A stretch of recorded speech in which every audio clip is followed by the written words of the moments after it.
Okay, welcome everybody. It's nice to see new faces, old faces. Thank you all for returning. This is our 20th virtual meeting. And as I'm going to tell you at the end, this could probably be our last virtual meeting because we're starting live meetings soon, but I don't want to give it away. Okay, people still joining. Okay, so just today's agenda. I'm just going to introduce myself to people who don't know me. The next 3 minutes, we're talking about what's going on in the New York real estate market, what's going on in my business. Next 30 or 40 minutes, we're going to do an overview of attorneys, right? How attorneys affect real estate in New York, why it's different in New York than other. Well, we'll go through the details later. Last 5 minutes are going to be how different ways I can help you. Then we're going to do Q&A and feedback until around 7 or 7:30. I'd really like to get out of here by 7:20, but if there are questions, I'll stay. Okay, so first, who am I? My name is Michael Pinter. I bought my first house on Long Island in 1996. I've been a full-time real estate investor since 2013. Before becoming a full-time real estate investor, I had 17 years of, I was in the same company in the mortgage business for 17 years. I call it real estate finance, but really it was the mortgage business. For the first 4 years I was in the business, I bought at auctions. I went to the Nassau County auction every single Tuesday. I bought on online auctions, and I basically got rehabbed every single property I bought. I wanted to be Tarek El Moussa from Flip or Flop. That was my dream. And after 4 years of that and not really being able to control how many deals I got, because you never know what you're going to buy at the auction, you never know what somebody else is going to bid, I then started marketing direct to sellers. So for 5 years, more than 5 years, I've been marketing direct to sellers, and I either rehab the property, which is what I was doing last time, which is obvious. You do major renovations to it and you create value that way. I do a lot of wholesaling, which means I don't even close on the property. I just go into contract and then I assign the contract to somebody else who's going to usually do the work or who's going to rent it. And I also do wholetailing, which means I'll close on it, do no work or almost no work, and then sell it on the retail market. My office is in Hewlett. Everybody's invited to come see it. I operate in Nassau and Suffolk. I try to stay Western Suffolk. I try to stay Southwestern Suffolk, but I end up getting sucked into Northwestern and Middle Suffolk all the time. I was in Huntington Station again today, which is a great area, but it's getting a little far. I did over 35 deals last year because of COVID, which sucked, with 50-50 wholesale versus rehab. 50% of them I didn't even close on. I just wholesaled. The other 50% I either rehabbed or wholetailed. It was a bad year, but this year is looking much, much better. So we've had this Nassau County REIA for almost 2 years, 23 months. I'm pretty sure we started, maybe it's 24 months, June of 2019. So just a recap of what some of the members have gotten. Over 90 members have visited my office. Everyone's invited. Many REIA members have brought deals that I co-wholesaled with them, so they didn't really know if it was a deal. They didn't have the money. They didn't understand that I co-wholesale the deal with them, so we split it 50-50. It was a wholesale deal. Several members have bought wholesale deals from me, and several members have borrowed from me on their flips. They needed some financing. Let's talk about the current real estate market situation. So again, I've been saying this for months, but the market is ridiculously hot. We are seeing unprecedented prices. I mean, I put in an offer on something in Elmont yesterday that I can't even believe I put the offer in. It was so high. But based on the market, there was enough of a spread. Things are selling in Elmont for $800,000. If you had told me a year and a half ago that anything would sell in Elmont for $800,000, I would have told you you're nuts. But it's a crazy, super hot area. Every area, I would say, in Nassau and Suffolk is seeing unprecedented prices, right? It's going to change. We just don't know when, and we don't know how much it's going to correct. There are many, many buying opportunities today. So we're in a really good spot. And people think that because the market's so high, every seller wants to get top dollar. And there are always sellers who want top dollar, and there are always sellers who have no idea what the market is. But sellers that are in trouble are going to sell at reduced prices, and every time I'm putting out something into my wholesale list or putting it out on the retail market, I'm getting more than asking. I just got an offer today, something in Amityville for $675,000. That's also, that's like crazy numbers, and it's not on the water. So like if you look at Amityville, there's a few things in South Amityville that have sold for like $1 million, but they're 300 feet of frontage. This is just a big house in the middle of Amityville. It's a very big property. It's like 1.5 acres. These are crazy numbers, right? And it's weird because I'm listing the property, by the way, but the seller had unrealistic expectations. The market is pretty much caught up to his expectations, and those are the kinds of things happening. So getting deals under contract now, if you're doing it right, is going to lead to a lot of profit. what I'm seeing a lot of and what I'm buying a lot of is pissed off landlords. Landlords who have tenants who haven't paid, landlords who feel frustrated that they have no control because they can't evict. And I'm buying a lot of occupied properties. I have to obviously take into account what my costs are going to be, and it's an estimate because I don't know how long it's going to take me to get the people out. I just bought something in Hempstead where I had paid one tenant $3,000 to leave. I paid another tenant $6,000 to leave, but it was a $90,000 wholesale deal, so it was worth it for me to kick in $9,000 to get them out of there. But I'm buying tons of properties with uncooperative tenants, and for me, it's an amazing thing because number one, if you have an uncooperative tenant, you can't really sell that property on a retail basis, and B, most investors won't buy it, right? Because a lot of them have bad experiences or they dealt in New York City. When things were not in an eviction moratorium, it used to take me about 4 months to evict. But now I'm figuring 9 months. And I'm praying to God that the eviction moratorium ends at the end of August, but we'll see. So I'm using all my marketing channels. I don't know why I have March and April here. That's stupid. I'm using all my marketing channels since September, really. So I do a lot of direct mail. Right? I mail my list every month. I RVM, which is ringless voicemail. I have cold callers who call people. I text them, and I do a little bit of pay-per-click, really pay-per-lead. But I hit all my targets in at least 4 ways. It takes a while for marketing to filter through, but the pipeline is growing now, and things are going really, really well now. I think I'm going to put 5 properties under contract this week, which was like a crazy week. I usually average about 5 a month, 4 to 5 months. So today's topic is attorneys, right? How they affect real estate deals in New York. So this is really a high-level analysis of what you should know about this topic. I get asked about attorneys all the time. I think a lot of people that are new are sort of intimidated by the fact that they're going to have to engage an attorney on both sides. They're going to have to hire an attorney, and they're going to have to deal with an attorney on 3 sides. To be honest, a lot of closings, wholesale closings, can have 4 attorneys there, right? The seller's attorney, my attorney, the buyer's attorney, and if the buyer is getting a hard money loan, then there's a lender's attorney. So yeah, there could be 4 attorneys at a wholesale closing. And you need to know how it works with attorneys, and I'm going to go through all these things, right? But I want to reiterate, and this is really important. I can't tell you how many people I've spoken to that said that they want to get into this business, but instead of actually doing what they're supposed to doing, I'm talking to attorneys. I'm interviewing attorneys. I'm trying to find a investor-friendly attorney or investor-friendly title company, which is really not applicable in New York. That is not what you should be doing, right? The only 2 things you should be doing when you start are learning, right? And you found I think the one guy who teaches how this works in New York, so congratulations. And you should be talking to sellers, right? You should get a list, and I'll help you if you want. Get a list, skip-trace a list, and talk to sellers. That's it. That is the crux of the business, right? If you get deals locked up, attorneys are not going to be a problem. Money's not going to be a problem. Buyers aren't going to be a problem. Nothing's a problem when you lock up deals at the right price. So that's the only thing you should be spending time on. Don't spend time talking to attorneys. I know I get probably 20 YouTube comments saying, I need a name of attorney. I give them my attorney, and they call my attorney asking for like advice on how to do the business. My attorney doesn't call them back, right? Attorneys are not there to help you figure out what to do. Attorneys are there to help you when you have a deal, and they're going to help you legally represent you and how you should get a contract together. Those are the things attorneys do, but that's it. Attorneys are not there to give you advice. Okay, so a huge majority of attorneys in New York really have no idea how we do what we do, okay? Even if an attorney is very successful and specializes in real estate, it's likely they have never, ever done an assignment of contract. Now, they all know what the concept of an assignment of contract is. They learned it in law school. But I would say if you took every attorney that has real estate under his specialties in New York, maybe 1 out of 1,000 have really ever done an assignment of contract. So be very, very careful who you get your advice from. So I've had thousands of conversations that go something like this. Well, my cousin's an attorney. He told me wholesaling is illegal. What am I supposed to say? Your cousin doesn't know what the hell he's talking about. My cousin's an attorney. He said he could represent me, but there's no way we can assign the contract. That's just somebody who doesn't know how it works. This is done all the time by unfortunately a handful of attorneys who know what they're talking about. But you need to be very careful who you get your legal advice from. I don't even think I can count the amount of people that have told me they've spoken to an attorney who told them this is not a good idea. Attorneys don't really understand how this works.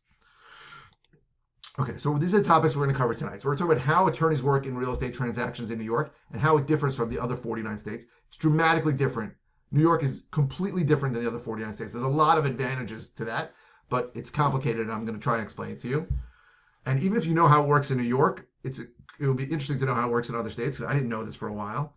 We're going to talk about how you need to find and speak to an attorney to represent you, and how you need to deal with sellers' attorneys and buyers' attorneys during a transaction. That's really important. So I'm giving, even if you have done deals before, I'm going to give you golden nuggets to tell the seller before he speaks to his attorney. Okay, so first of all, New York versus the rest of the United States. So real estate transactions in all other 49 states take place between a buyer and a seller. A buyer goes over to the seller and says, hey, I want to buy your house. Seller says, okay, how much do you want to pay? He says $100,000. He goes, great. Buyer whips out a contract, writes it up, gives it to the seller. Seller signs it. In most states, you do not even need to give a deposit. I didn't write a lot about deposits, but I have to talk about them more.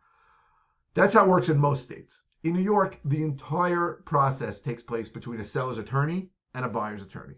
So once a seller says yes to me, I don't leave the appointment with a contract. He needs to engage an attorney. So the question I get all the time is, what if they don't have an attorney? Let me tell you something.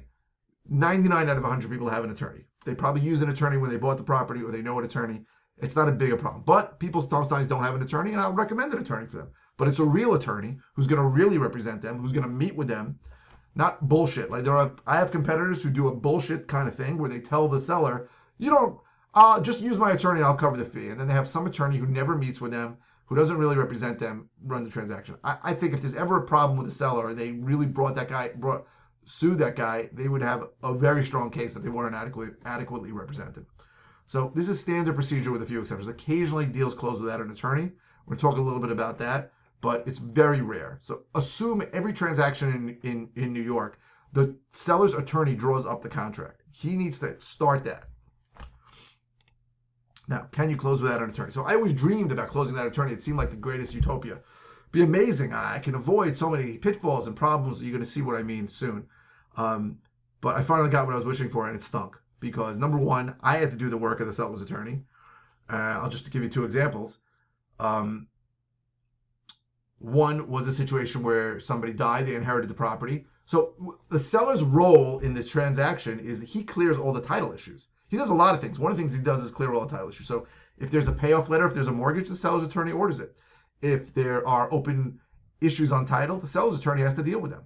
In my case, it was in an estate. Somebody died, and we got a day before closing. They go, where are the death certificates? And this is not something I usually deal with. The seller's attorneys do. So I had to go get original death certificates. It's a huge pain in my ass. Another thing was that the seller's attorney sets up, they call it a checklist. It's a list of checks of how the funds get dispersed at the closing.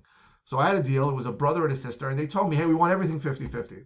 I didn't remember it. We closed 6 weeks later. Got to the closing, there was one check, and they were all screaming and be pissed off. We told you. Now, if they had a seller's attorney, if they had an attorney there, the seller's attorney would have written up a list of checks, and I wouldn't have had a problem.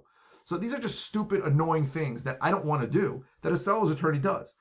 The second thing is, even though in the case I closed a few deals without an attorney, I had them sign a very strongly worded affidavit explaining that they are choosing not to be represented. The truth is, if those guys ever decided to sue me, I'd probably lose, because we just closed a real estate transaction that is not the customary way of doing it.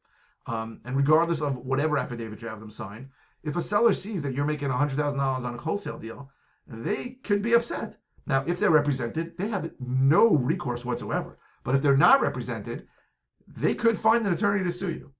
So I don't recommend it. So I think you should close with an attorney. Make sure the seller is represented. Now, because it's so different as the way I just explained it, there are some clear advantages in New York. Well, it's much harder to get into contract because of this process of the attorney preparing the contract and sending it to you and sending it to your attorney and negotiating. It is impossible for the seller to get out of contract once it's signed. So one of the things, it's very easy in other 49 states to get into contract, but it's very easy for the seller to just decide, you know what, I changed my mind. Now, in certain states, you can record the contract with the county. You can record a memorandum of contract, an affidavit of contract. Those are just ways to possibly cloud title. But the truth is, if the guy says, I'm not selling it to you, and in all 49 states, he's not selling it to you. In New York, if a seller decides not to sell it to you, you have him completely by the balls.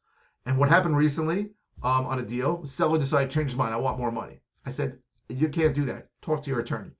In New York, if you're a buyer and you want to close and a seller doesn't want to close, two things can happen. Number one, you can file a list pendants on the property, which is exactly the same as foreclosure, as if a bank foreclosed on the property, which means he will never, ever sell that house to anyone else.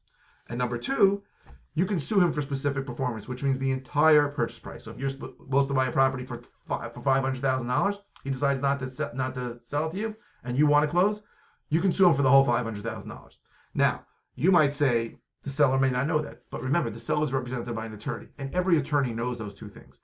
So what's going to happen is simply the attorney is going to go, you have no choice here. You can't sell it to anybody else, and you got to sell it to him. Now, I had a situation, I think one of my first wholesale deals, it was a big deal, it was like $120,000. Very militant guy in Great Neck. And I was scared because I had wholesale deals, and this guy was complaining all day about getting screwed over. And I asked my attorney, maybe we should double close, let's do it. This guy's going to flip at the closing when he sees how much money I'm making, and he goes, listen, he may be pissed off, but he can't sell the property to anybody else. And we closed. I don't go to the closings, but we closed, and it was fine.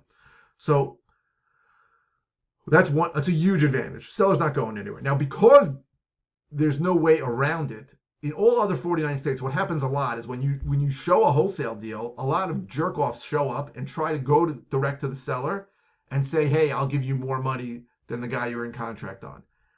That doesn't happen in New York because there's no way out of contract. So I have, on several occasions, shown a property to my wholesale list that I did not have under contract, because I've done enough deals with the people on that list that they knew that they didn't think that was the case. Now, if it was an iffy deal, I didn't really know if my price was right.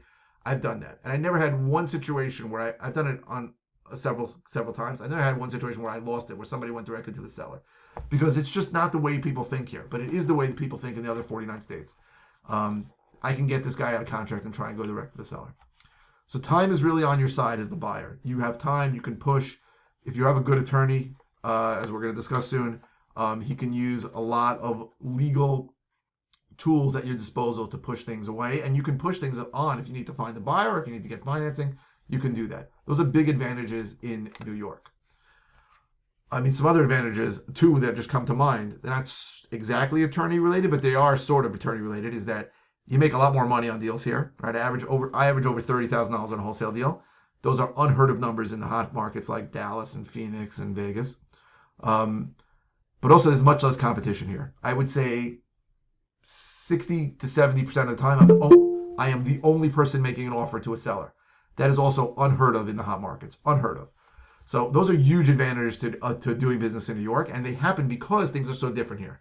So the average guy goes online and sees really good gurus, good people, but everything they're teaching just doesn't work in New York, right? Because they're teaching you to bring a contract to the appointment and give it to the seller. If you do that in New York, I'm not going to say I guarantee, but I almost guarantee you're not going to buy that property.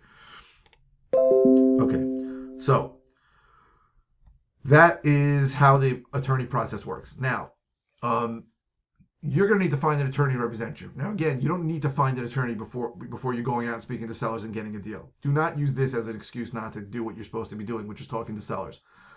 But a few tips about finding an attorney to represent you. Never use a friend or a relative, okay? I used a friend once. He was not good. I had to, I guess, fire him or just not use him anymore. There's still friction over it. He's still pissed off. Don't use a relative or a friend unless you know that your relative or friend is really, really the only person you can use and knows what they're doing. It's very, very uncommon. I would stay away from the sole practitioners that don't have a staff. So if a guy answers his own phone calls, chances are he's not going to answer his call that often. So I used a sole practitioner once, did not have a paralegal, and everybody kept telling me I just can't get in touch with him. You need somebody with at least a paralegal who can answer the phone and answer questions. I would avoid one-man shops. I would say the most important part of this is make sure the attorney has done a bunch of actual assignments of contract, right? So when you ask them, have they done them, you don't want hesitation, and you don't want them to go, well, I think I did one once. Most attorneys will lie to you and tell you that they know what they're doing when they don't. So you need people who have done that. Now, if anybody needs an attorney, I use a great attorney who's got an office in Long Island and in Queens. And I know I'm actually doing a property now in Rockland County, I think. I know somebody up in Orange County if you're doing in the Hudson Valley. Great attorneys. I know several great attorneys. If you want referrals, you can certainly ask me. Put it in the chat. We'll talk about it. So I can recommend if you need. But again, do not call them ask them how to do business. Call them when you have a deal. Okay, finding an attorney too. So you want to use someone local to the area. That's why I really like this guy up in Orange County, but I cannot use an attorney to close deals in Long Island if the guy lives 3 hours away, because very often they have to attend the closing, and this guy's not going to drive 3 hours for a closing. So you want to use people that are local to the area. I would say find out how much they charge for a contract and closing and assignment. Typical range is 2,000, maybe 4,000. 4,000 is high, but some people charge it. That's typical for the area now. So that's a legal fee that you're going to have to take off, even if you're doing a wholesale assignment. You're going to have to take off your legal fee. These are just things you don't have in other states, but you have here. I think in other states they'll pay $200 for the whole closing costs. Okay, so seller's attorneys. Now, this is where it gets complicated, right? Seller's attorneys do kill deals occasionally. Okay, I went to a closing recently. I had to go to it. It was a disaster. And the seller's attorney was openly talking shit about me. This guy's making out like a bandit. I can't believe this guy. And then the seller left, and I said to him, you really have no idea what the hell you're talking about. I said I had to get rid of tenants. There's tons of work to be done. I go, please don't say what you're saying. Attorneys are schmucks.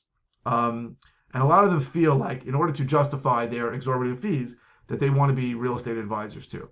I can tell you that it does happen that a seller will say yes, and then his attorney will tell him not to close the deal. But I would say it happens 1 out of 100 times, maybe 1 out of 150 times. It's rare. But you need to understand that when a seller says yes to you, before the contract signed, it's not a deal yet. And the truth is the seller is going to trust their attorney more than they trust you. So if you're wholesaling, right, and here comes the golden nuggets, right? To avoid problems, if you're wholesaling, now if you're planning to close, you don't need to do this. But if you're wholesaling, you want to plant 3 seeds in the seller's mind before he speaks to his attorney. And now we're going to talk about the 3 seeds. So these 3 seeds are, I'm going to go through each of them in the next slides. But the first one is assignability. You want the contract to be assignable. The second is the size of the deposit, the EMD, earnest money deposit. And the third is you wanted them to be contractually obligated to let you show the property. So we're going to talk about what these things are. So let's go in order. Assignability. Standard contracts in New York are not assignable. Clause 26 says clearly, no assignability, right? People talk about standard contracts in other states. There aren't standard contracts in most states, right? Maybe the real estate company, the real estate board has it, but in New York, every contract, if you look up 26, it says no assignability. So this is the seed that I plant in the seller's mind. And I say, listen, I use private money lenders and partners, and sometimes they want the house held in another entity. And they might let me know the day before closing. So to make sure that you get your money when you want, and there are no delays, I need the contract to be assignable. And I can't see the bottom of this, that sucks. Can you see the bottom? Okay. So I basically frame it that I need it assignable for their benefit. That's the first seed. They always say yes. They don't understand what the hell you're talking about 99% of the time, but they say yes. The second seed is the size of the deposit. Standard deposit in New York is 10%. I promise you, if you go to contract with a seller, without a doubt, the seller is going to send you a contract and ask you for 10%. You're buying a property for $400,000, he's going to ask you for $40,000. That's the way it works. Now, it's hard to get away with a very small deposit. Most attorneys won't allow their client to accept it. Right? So one thing we're not really talking about, we can talk about it now, is you'll see online that people will tell you that wholesaling is risk-free because you just put in an inspection contingency, and during that inspection period, you find the buyer. There are no inspection contingencies in New York contracts because the attorneys want you to do the inspection before the contract. So when I sell properties to retail buyers and I accept an offer, they immediately schedule an inspection. And then the thinking is, and to me it makes much more sense, if there are any repairs that they want done, they're going to put it into a rider of the contract. In other states, that's not how it works. They'll put that rider into the contract after the contract's signed. Now, one of the reasons why it doesn't happen in New York is because the attorneys that are charging $2,000, $3,000, $4,000 do not want to spend their precious time preparing a contract where the buyer can just walk away. So, for the same reason, they don't want to prepare a contract where they don't feel that the buyer is invested in it enough to actually close. So if you're going to try and get away with a $500 deposit, I know people who make it work up in Hudson Valley on smaller priced issues, but most smaller priced houses, but most attorneys in our area around New York City are not going to let you get away with $500 or even a couple of thousand. So this is what I say. This is the second seed. I say, listen, I'm involved in a lot of transactions. If I gave 10% on each, I'd be out of business. Can I give you $10,000? Can I give you $5,000? Now, they always say yes to that. They don't really understand it. And it becomes an issue later, and I'll get into what happens after. So I've now planted two seeds. I want the contract assignable, and I want a manageable deposit. Now, the third seed is actually showing the house. Now, it's very important to maximize your profits to show the house. I know it doesn't make the most sense. If you have a knockdown property or a property that's a disaster, you would think it wouldn't really matter what's going on inside and that a rehabber wouldn't care. But on several occasions, I haven't been able to show the property, and I've always made really crappy wholesale fees. I've made $8,000, $10,000, where I know I could have made much more if I showed it. So you want to be able to show it. So this is what I say to the seller. I say, I want construction to start the day we close. The only way for that to happen is if I bring in potential buyers and contractors just to find out what work I'm going to do. And I'll usually pick something like, I just did this on a house where there's a huge bedroom. And I'm like, I may cut that up into 2 bedrooms. I don't know what buyers want. I need feedback from buyers to tell me if I'm going to cut that up into 2 bedrooms. If there's small bedrooms, I might say I may need to know whether to make it into a larger bedroom. So is it okay if I get just a lot of people in here? I need an hour on one day, maybe a second hour on a second day. I've never had anybody say no, unless, obviously the situation can change. It might be a non-cooperative tenant where you can't get people in there. But assuming you have access, this is what I say. So I've now planted 3 seeds. I want the contract assignable, I want a manageable deposit, and I want to be able to show it. Now, this is what happens every single time. The sellers say yes. They forget every single thing I told them. That's fine. The seller's attorney then sends out a standard contract to my attorney asking for 10% and 10% deposit, that it's not assignable, it's got clause 26 still sitting in there, and has no language about showing the property. That's what happens. So what happens is then my attorney sends them and says, hey, listen, we want it assignable, we want the deposit to be 10 grand, and we just want to be able to show it up to 2 times during contract. Seller's attorney then goes to his client and goes, what's going on with these guys? They're asking for a much smaller deposit than usual. They want it assignable. I don't know if these guys are real. And then the seller says something like, oh, yeah, we spoke about it. It's fine. It's fine. Now, that doesn't always mean that we're going to agree to it. The seller's attorney may say $10,000 is too little. We want 20. But at least we're starting from a manageable point, right? And I may give more, but, and there may be other issues. We only want it assignable to an entity you control. And this is the kind of bullshit that goes back and forth. But it makes a huge difference that you've planted those seeds with the seller so that the seller, because sometimes the attorney's going to say something like, I don't think this guy is for real. And then the seller will respond to it, no, the guy's fine. We spoke about this before, right? Because again, the seller's always going to trust their attorney more than they're going to trust you. So if the seller's attorney comes back to him and says, I think this guy's full of crap, you want the seller to be like, no, this guy, I already agreed to all this stuff. So, sorry, I just wanted to make a copy. Okay. Okay. Let's move on. So now buyer's attorneys. Most buyer's attorneys are fine, right? We rarely have an issue with buyer's attorneys unless my attorney makes a mistake. So I just had a situation where my attorney screwed up and let the assignment say that I was going to deliver it broom clean. Now, understand, almost every property I buy, I'm telling the seller you can leave whatever the hell you want here. Leave your furniture, leave your crap. It's one of the reasons why I buy a lot of properties. For a lot of people, cleaning up is such a daunting task. They're willing to take a huge discount on the price for it. But I don't want to be the guy doing the cleaning. Now, in this case, I had to do the cleaning because my attorney allowed that language to go into the assignment. So I had to go spend the $2,000 to get the thing cleaned, and I did it. But it was a $50,000 deal, so it was worth it. Now, sometimes, right, the buyer's attorney doesn't know what he's doing. That happens on occasion. But usually, right, if you're selling to somebody who's a fix and flipper, they usually use somebody experienced and they're okay with it. Either way, it doesn't matter, right? If the buyer's attorney doesn't know what they're doing, sometimes you can get better terms from him than you would if the guy's experienced. And there's always going to be a negotiation about how much deposit they're going to give and when, how quickly we need them to close. I also really prefer for them to use my title company because if I order title on all these deals anyway, and title, especially now, the departmental searches are taking forever. And what that means is that the buyer can use that as an excuse to not close. We're just waiting for the housing and building search. We're just waiting for this, or we're waiting. So if they use my title, at least I'm in control of the title, and that excuse is not available to them. Oh, we're at the conclusion already. We're about 30 minutes in. I think it's pretty good. Okay, so just to conclude, So New York real estate transactions take place very, very differently than all other 49 states, right? You need to be very selective when you choose an attorney that represents you. Sellers attorneys are tricky. You need to really prep the seller so you can get the contract written the way you want it to be and protecting your interests. Buyers attorneys usually aren't a big obstacle to getting the deal closed. Really not. Now let me see if do we have any questions here? Is there anything in the chat? No chat questions. Any questions you can do? I'm going to keep going through this conclusion for another few minutes.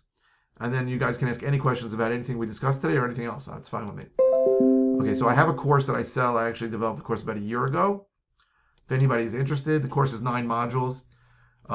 Each module is about a 120-minute webinar, and there's tons of additional content. The price of the course is $947. That's the link to go to it, howtoflipnewyorkcourse.com. And there's a 10% off if you put in REIA 10 off. I think I might redo and re-record the entire course soon, but anybody who pays for the course is going to get access to the new one and can join the second one for free. I think I'm going to do it because I think the course has too much information and I think people are overwhelmed. So I'm going to cut it into like groups, like just this is all you need to know to start. This is what you need to know once you get a deal. This is what you need additional information. I think I got to make it simpler.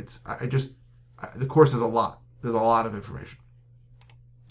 I just launched a coaching program if you want to be coached. If you want to go to coaching.howtoflipnewyork.com, you can take a look at that.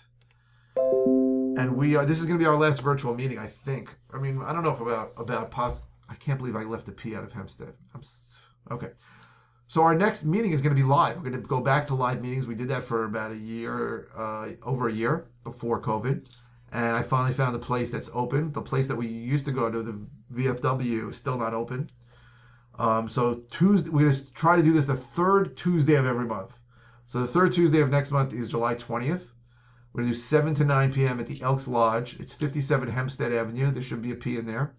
It's in Lynbrook. There's a huge parking lot, so easy parking in the lot. I think there's 100 spots there.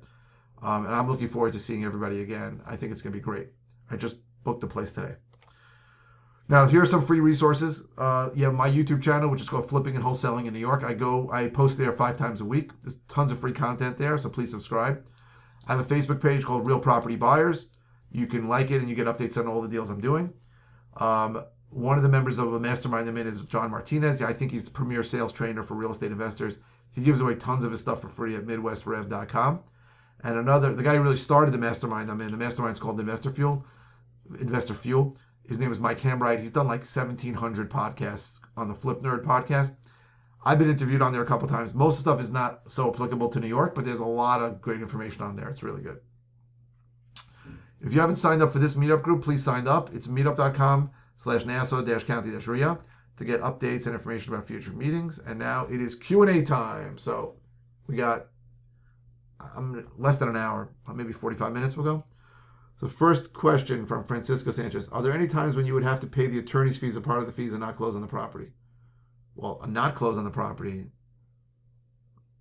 If I'm paying fees, it's because I'm closing, right? Attorneys do not get paid. I didn't speak about this. Attorneys do not get paid until the closing, right? A lot of people are concerned that I have to pay an attorney.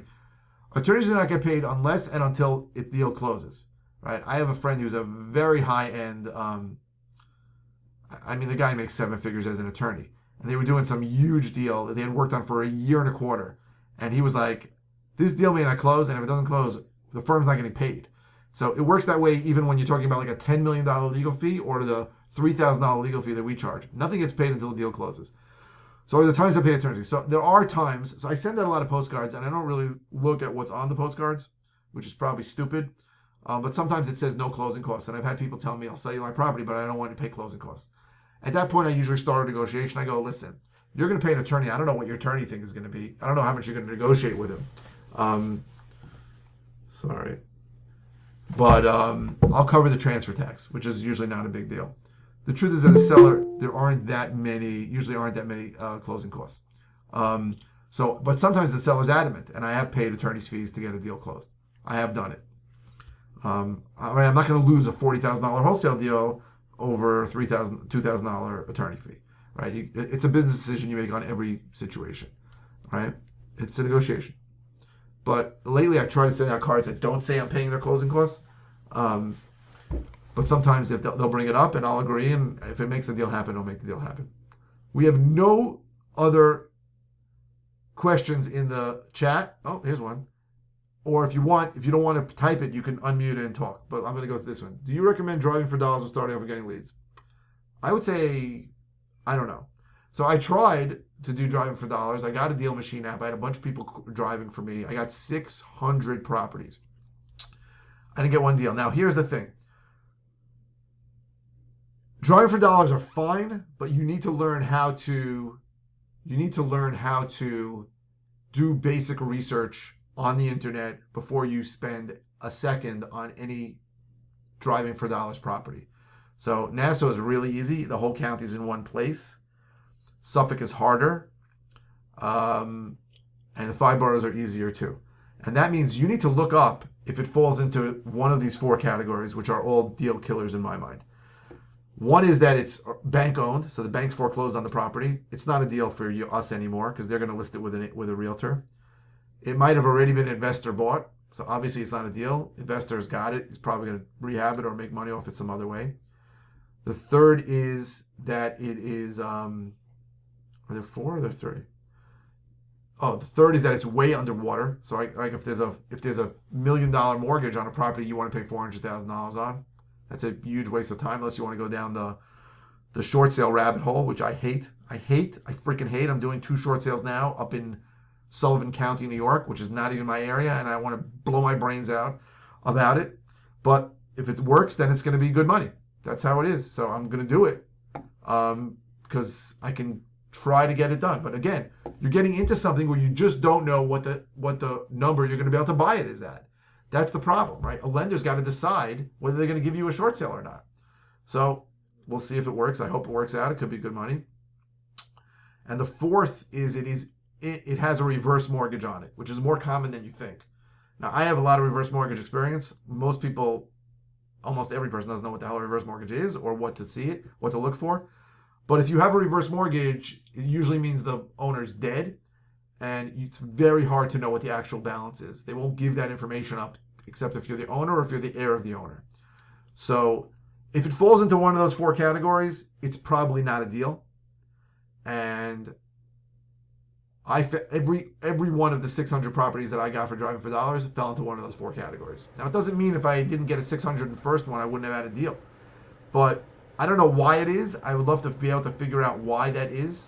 I think maybe liens and things just take longer in New York. So like if the taxes aren't being paid in New York, it can take 8 years for whoever buys the tax liens to foreclose on it.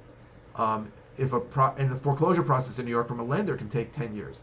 Those things don't happen in other states. In other states, if a property's in disrepair, it usually means there is no mortgage on it. Because otherwise the foreclosure process, in Texas it takes like 45 days to foreclose on a property. So there, if you have something in disrepair, it usually means somebody might want to sell it quickly. It's not the same in New York. I really should analyze why it is.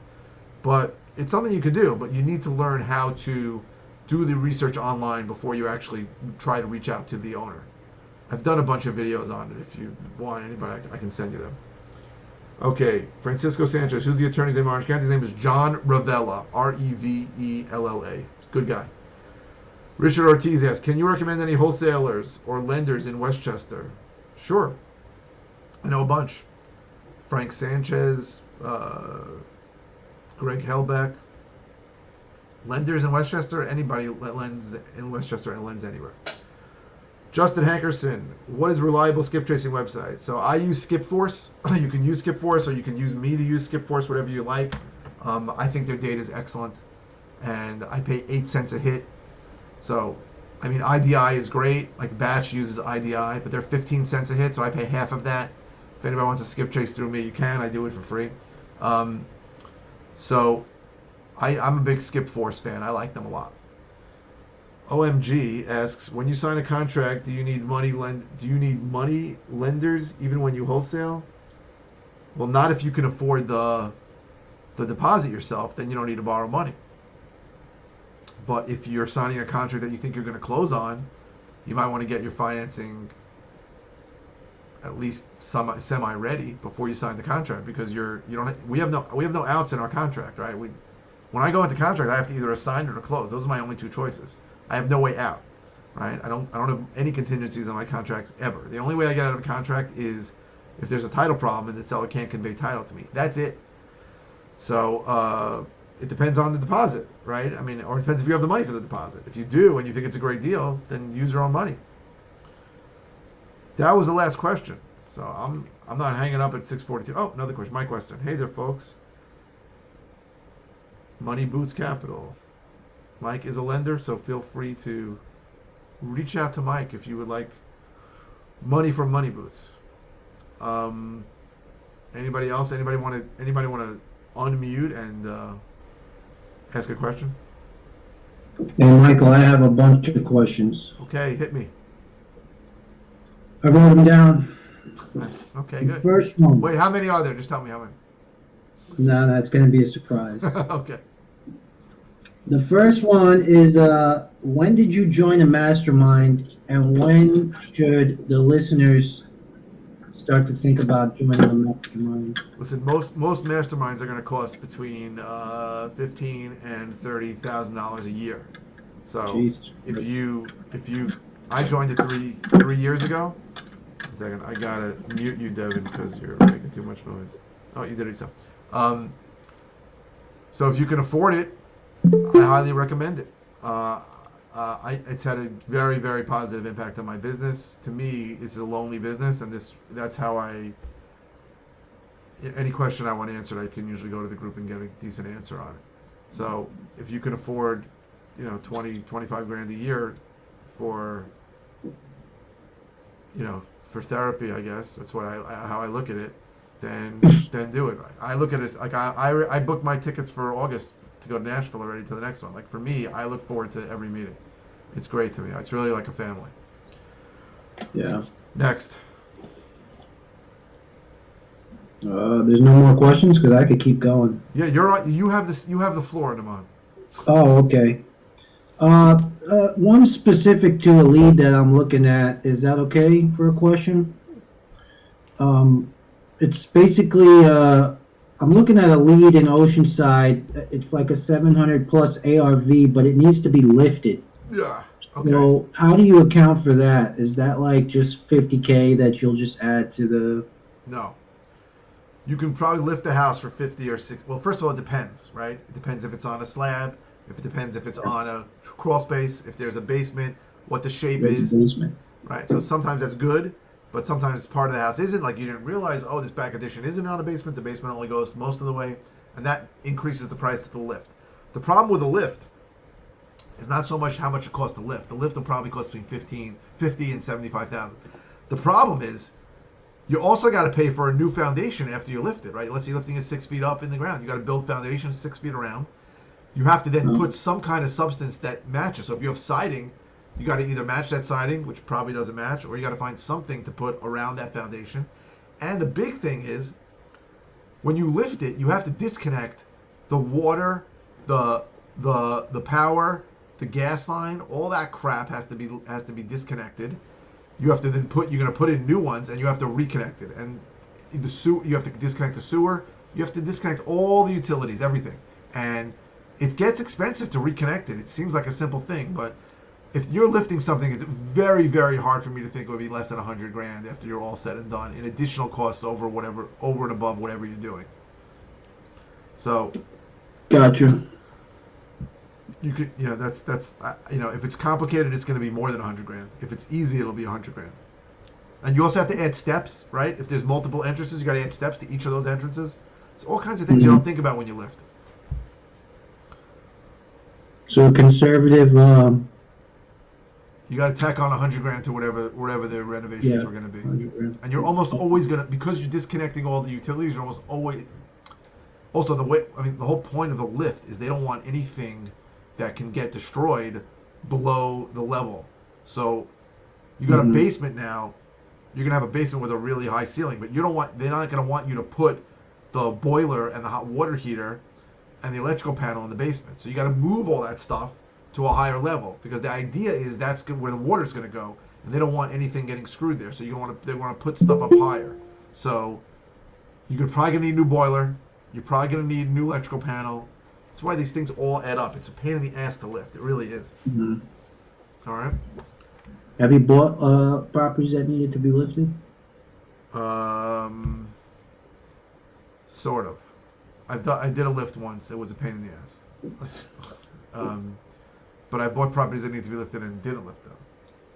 How about that? I like it.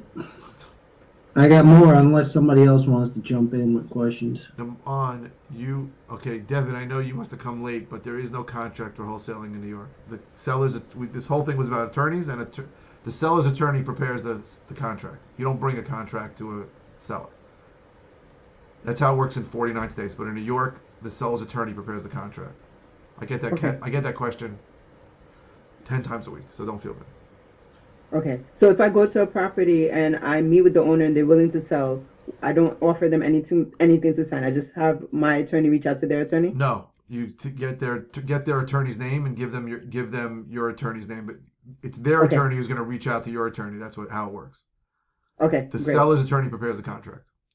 Okay. Thank you. We got another question before Naman comes back. Hey, Michael, thank you. This meeting I want to ask if you know any wholesalers in the Albany County. Yeah, so there's a guy, there's Glenn and Amber Schwarm, SCHWR. They do a lot of wholesaling up in Albany County, all around Albany. I think they live in Schenectady and they do that whole area. I think they're good people. I never met them. I can't vouch for them, but I think they do serious enough business that they're okay. Matthew says looked at a property to be lifted, and they just said 100,000. Yeah. It's $100,000 if there are no complications. All right, Naman, you're back on.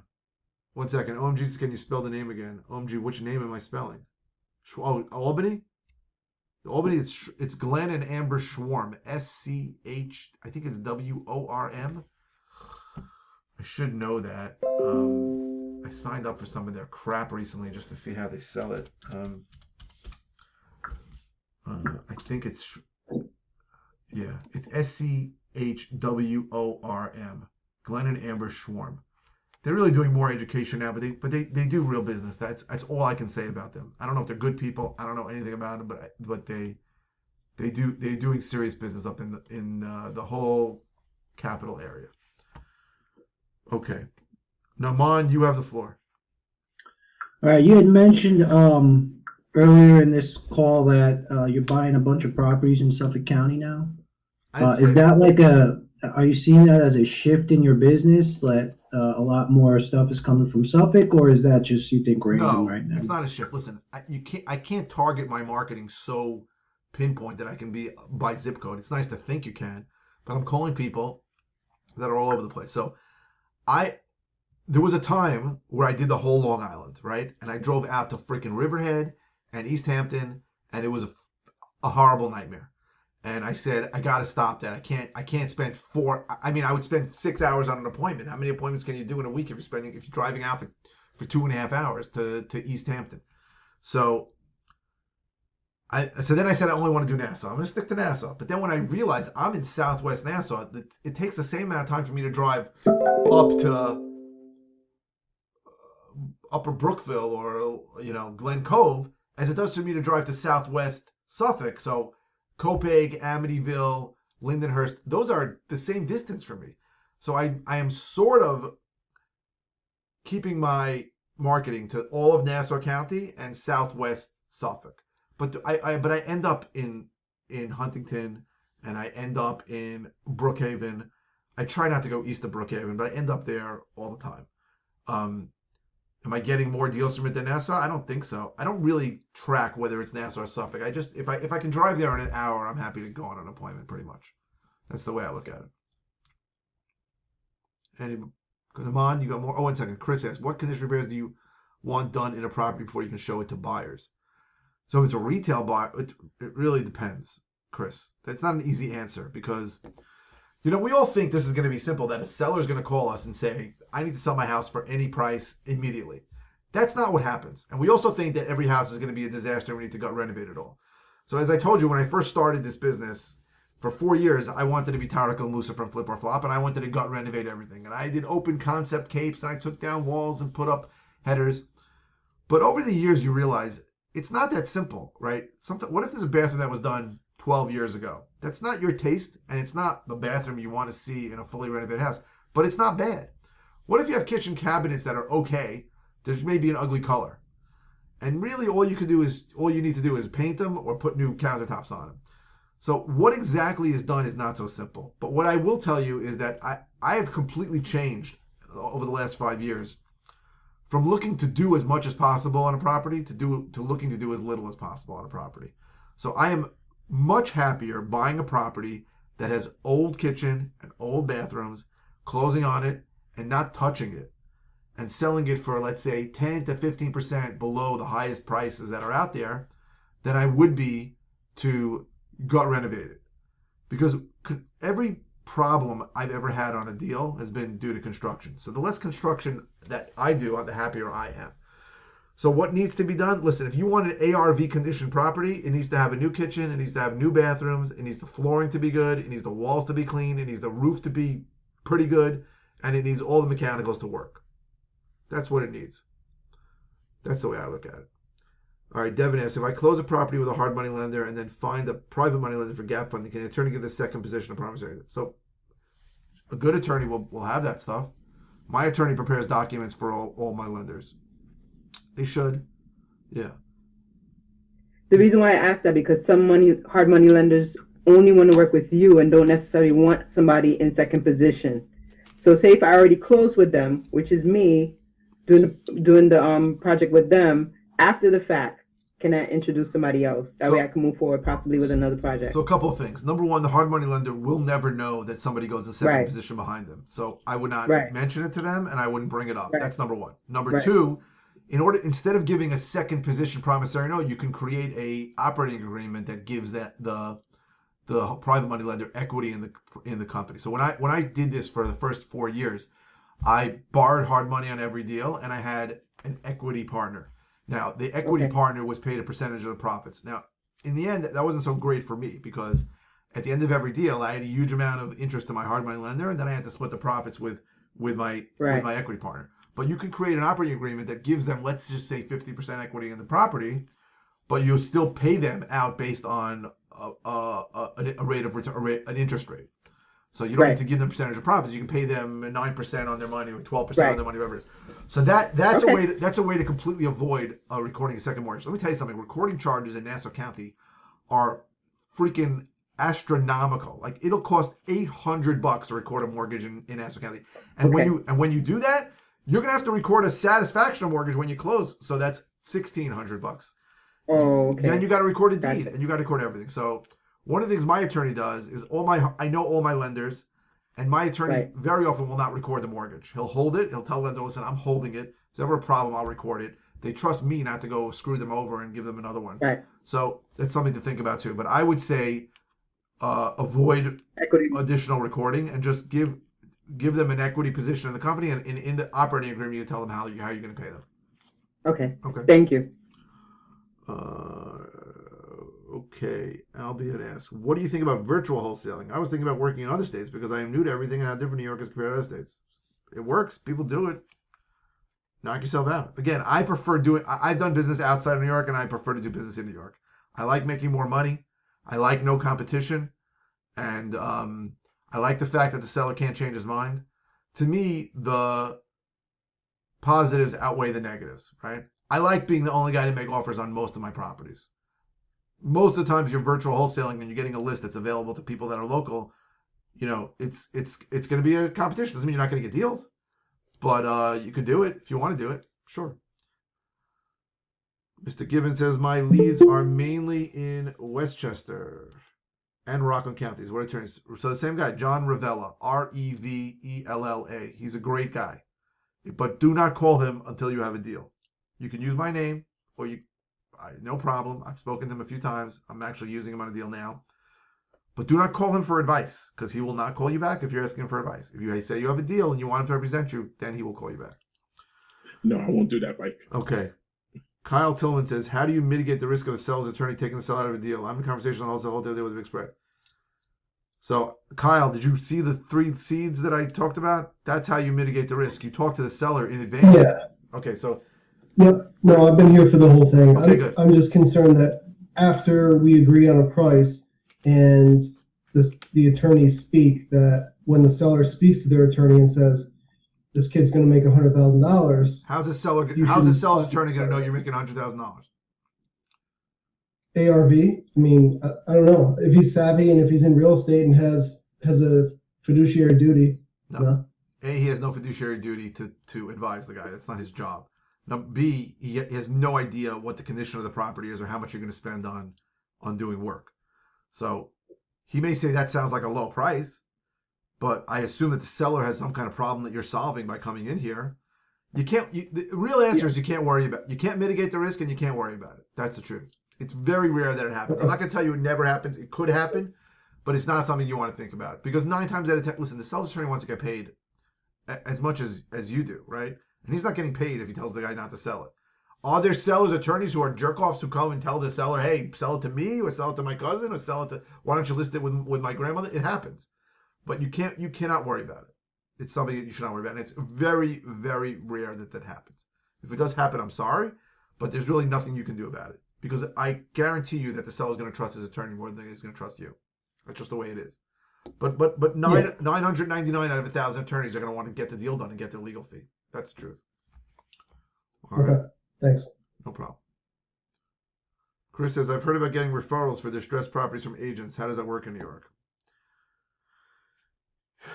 So if it's just distressed properties, I would say it's not a great plan because a lot of people are sending emails and texts to agents. First of all, let's go take a step back. Most agents don't know what the hell they're doing. Most agents do 1 deal a year or less. That's the average. So think about all the guys doing like 50 deals a year and how many guys are doing 0 deals a year, guys and girls. Most agents do nothing. So the message I've been sending to agents, and actually got me 2 deals recently, is I'll buy properties with non-cooperating tenants. I don't think a lot of agents even know that that's possible. So what's happening now is that tired landlords, pissed off landlords are calling their agent and saying, what can I do? Can I sell this property? And most agents are telling them there's nothing you can do. If I can't show it and I can't get people in there, you got to just wait. So I got a list of every single realtor in New York State, actually, and I had my team send emails, and I continued to send emails to every realtor that had an office in Nassau County with just the same message: we'll buy properties with non-cooperating tenants. I got 2 deals off it pretty quickly. Out of a lot, there was a lot of emails sent, but I got it. So that's a message I think if you send to agents, it might resonate, because the agent think about what happens. The person calls an agent and says, I really want to sell my property. The agent goes, great, I'm about to make a $20,000 commission. He goes, but I got a tenant in there who hasn't paid rent in a year. And then the agent goes, fuck, I'm not making a cent on this. Now you send an email saying, I'll buy that property. Now the agent goes, maybe I can make a commission on that. So that might be something that works. But if you're just going to send an email or a text to an agent saying, I buy distressed properties, and guess what? Get in line, right? Everybody's buying distressed properties in theory. That was the last question. Naman, you got any more? How many more? I got a few more. Do you want to get out of here? No, I got time. It's not even, it's just 7 o'clock. I got time. Wait, Devin asked a question. When you purchase a vacant property and they mail you the tax bill late with late fees, sewer fees? I don't know what that is. Do you have to pay Yeah, sewer water, sewer. Yeah, taxes. for a vacant property? Yeah, you got to pay everything. If you bought it, you got to pay whatever taxes are due from the day you bought it going forward. Right, but upon receiving a bill. So they never sent the bill until now, and it's probably from a year now accrued. Yeah. So it's on me still. Listen, everybody going to tell you that some of that fee might go back to the seller? Sure, but you'll never be able to collect it, so just pay it. That's it. Okay. All right. Okay. Thanks. No problem. Naman, you're up. All right. I wanted to know, what's the latest that you've heard on the eviction moratorium? Is it being lifted at the end of June, or? It's the end of August. New York State extended to August. At August 31st. So I'm praying every day, 3 times a day, that it does get lifted at the end of August, because I have so many jerk-offs that I really want to evict. But it could get extended. That is a reality. But do you have dates with the court yet? No, you can't get. So this is the way it works. It's a bit of a mess. So there actually are court dates going on, because there are people so stupid that when they got notice to vacate and they got a thing that said, did you have a COVID hardship, didn't respond to it, or maybe wrote no. So those brain dead people are actually going into eviction court. Most people, I mean, you don't even need much of a brain to say, yes, I had a COVID hardship. If you responded to the COVID hardship, said you had a COVID hardship, then you cannot get a court date. And then September, I pray, when it opens, it's going to be like a feeding frenzy at the court date, at the court. And process servers are going to up their price big time to serve somebody. And it's going to be a nightmare. I'm figuring now it's at least 9 months to get people out from today. That's hoping, but maybe could be shorter. I mean, maybe when they announce that the moratorium ends, some people actually think about getting out of their places. We'll see. But I don't know anything more than August 31st is when it's scheduled. Gotcha. Have you ever been in a situation where you actually had to sue for a specific performance when you were in contract? No, I mean, I've had situations where a seller said, I'm not selling it to you. And I had my attorney call his attorney and say, what the hell are you talking about? And then we always closed. So I don't think I can't imagine. If a guy's represented by an attorney, the attorney's going to make it very clear to him, you have no way out of this. Mm-hmm. It's very simple. So it's just the way things work. Can you find a seller who's mental? Sure. Who the principle of it is more important than the money? Sure. But they'll lose that, and they'll never sell it to anybody else. So it's crazy. Richard Gibson asked, just text an agent I work with on uncooperative tenants. They said they are a pain, and he has one now. Amazing. Yeah, it works. It works, right? I literally this week went into contract on something on Smithtown and something in Roosevelt where seller does not want to deal with the occupants anymore. And I got it from both, got them both from agents, from emails. Naman, you're back up. All right, my last question is about rentals. I think you had mentioned you only have a couple of them here in on Long Island, right? I want to start looking at stuff in the Midwest, and I'm wondering what you think about that, and if you'll ever start to collect rentals. And that seems to be like what the mindset is, right? You wholesale and flip to collect rentals, but I know you don't really feel that way. No, I don't, because I know guys who do that, right? Guys who have like hundreds of rentals, and when I talk to them about what their criteria is, they usually tell me something like, if it's break even, I'll take it. So I got to tell you, I'm about to buy a rental in Long Beach, a legal 3-family. My criteria for rental is twofold. First of all, it has to be significantly cash flow positive. So don't tell me you're making $200, $300 a month and that's all good. Because in my mind, if you're making $300 a month net cash flow, you are just saving for the next capital improvement, right? The roof needs to be redone. You just lost money for 2 years. The boiler breaks. You just lost money for the whole year. So I needed significantly cash flow positive, like thousands of dollars cash flow positive, to the point where if whatever's going to come up on this property, I'll be able to have the money for it. The second thing is that I need to be able to buy it at a deep enough discount that I can refinance it and get almost all my money out. So those are the two criteria that I need. But if you're buying rentals in the Midwest, you're not going to be significantly cash flow positive. You might be a little, but you need somebody to manage it. And you got to understand that one bad manager will make a deal go from cash flow positive to cash flow negative for 5 years. So to me, I'll only buy a rental if it meets those criteria. That's how I look at it. I just feel like if I continue flipping, I'm going to have a job forever. Yeah, but I love I agree with it, but I love what I do. Like, I don't mind it. If you tell me I'm going to flip till the day I die, I'll be very happy. I love doing what I do.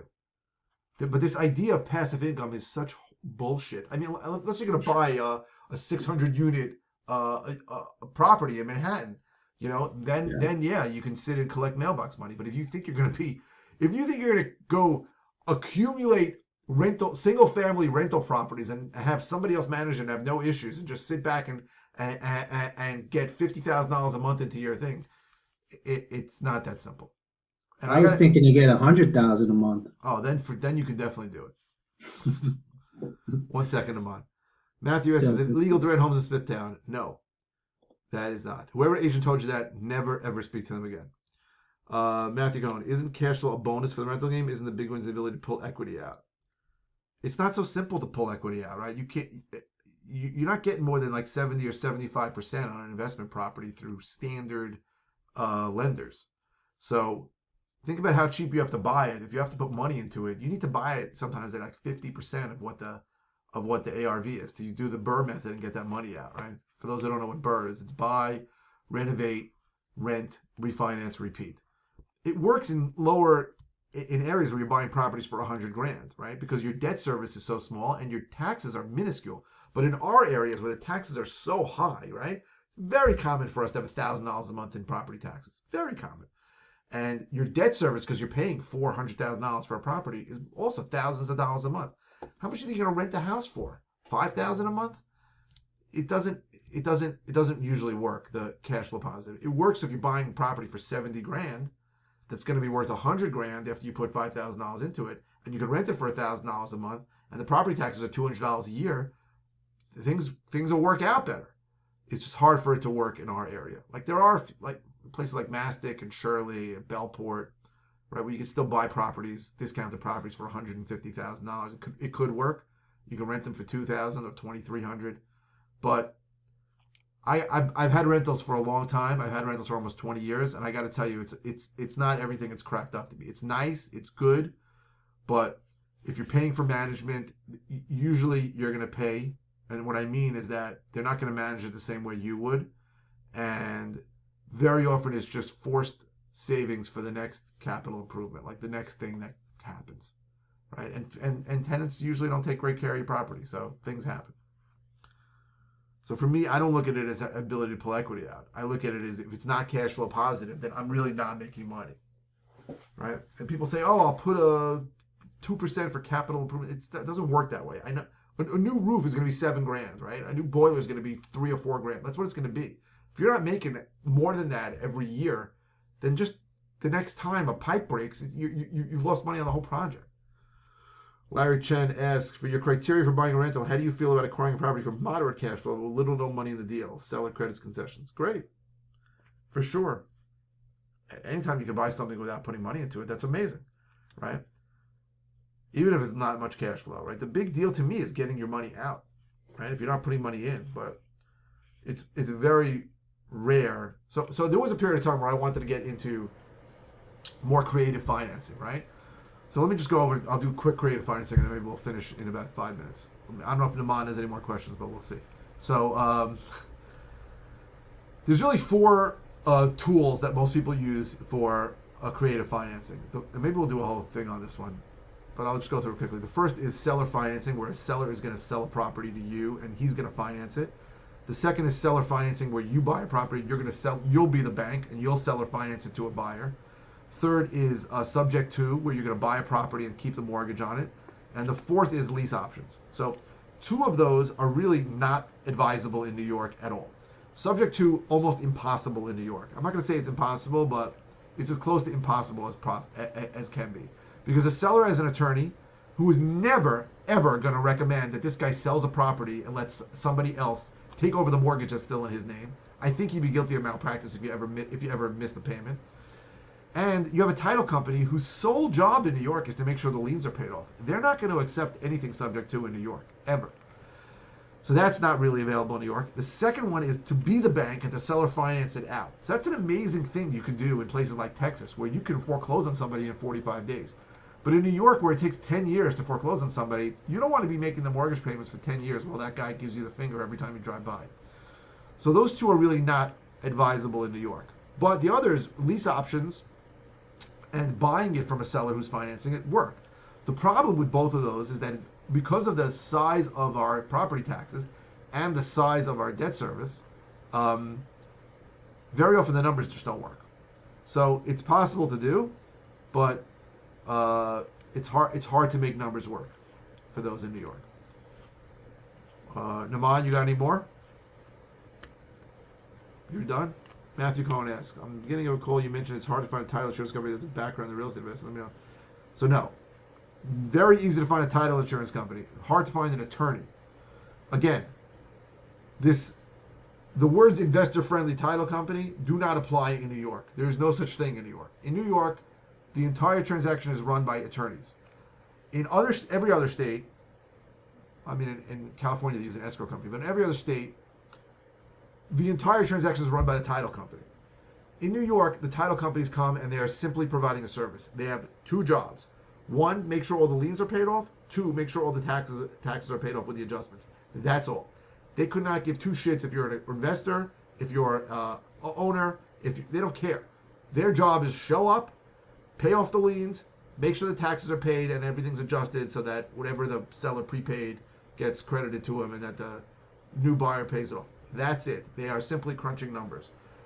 They don't care if it's an investment property. It makes no difference to them. An attorney that knows what they're doing is different. Chris, are there any key lessons from any recent deals you've done? I just gave a bunch of them. A lot of things happening with all my deals I've done. I'm learning lessons every day. I am constantly learning. Every minute. Yeah, I have one more question. Okay, Naman, you may be the last question, unless anybody wants to type into the chat or unmute after this. You're gonna hate this question. It's a hypothetical question. I hate it already. If the lead gen genie came down and said, you can only have. Why is this hypothetical? I just saw the lead gen genie yesterday. Yes. She came down and she said, Michael, you can only have one lead gen channel for the rest of your life. Which lead gen marketing channel would you choose and why? I would choose direct mail. I had a feeling you were going to say that. Why? Because we buy a lot from older people, and older people still cherish their mail. Mail has the ability to stick around for a long time, longer than a text and longer than a RVM. So I got a call recently from somebody who got a postcard from me in 2018, and I'm not even sure if I ever spoke to them again. Wow. So I would choose direct mail, but it is expensive. Oh, that's another thing, because the only way to do direct mail right is to mail the same list multiple times, and most people starting out cannot afford to mail any decent sized list multiple times, right? I get a list. Let's say you start with a list of 10,000. If you want to mail them just postcards, it's $4,000, right? Close to it anyway. To mail it once, you're gonna mail it 7 times. That's $28,000. Most guys cannot afford that. So I'd rather play with the big boys than I would but at the same point, I still use other channels, but anybody can call and anybody can text. It's easy. There's no barriers to entry. Mail, you need money, and I'd rather have more barriers to entry. That's my answer. It's a great answer. Thank you. I did hate the question, though. You're right. Michael, can I follow up on that? Sure. I asked this question a couple of months ago. Did you ever figure out what your return rate is, or your response rate, rather, on direct mail? Yes, so I never do that. I hate that. But the average response rate right now is 0.5%. I don't care how many responses I get. Because the truth is, so many people responding are telling you to F off or take you off the list. The only thing I care about is what my ROI. So what is my ROI? So right now, for this, I've been analyzing for this really since September. My return on mail has been 6-1, which is very good. I assume that'll go down. Historically, it's usually been about 4-1. I look for minimum return on investment of 3-1. The problem is you can only really measure that over very long periods of time, right?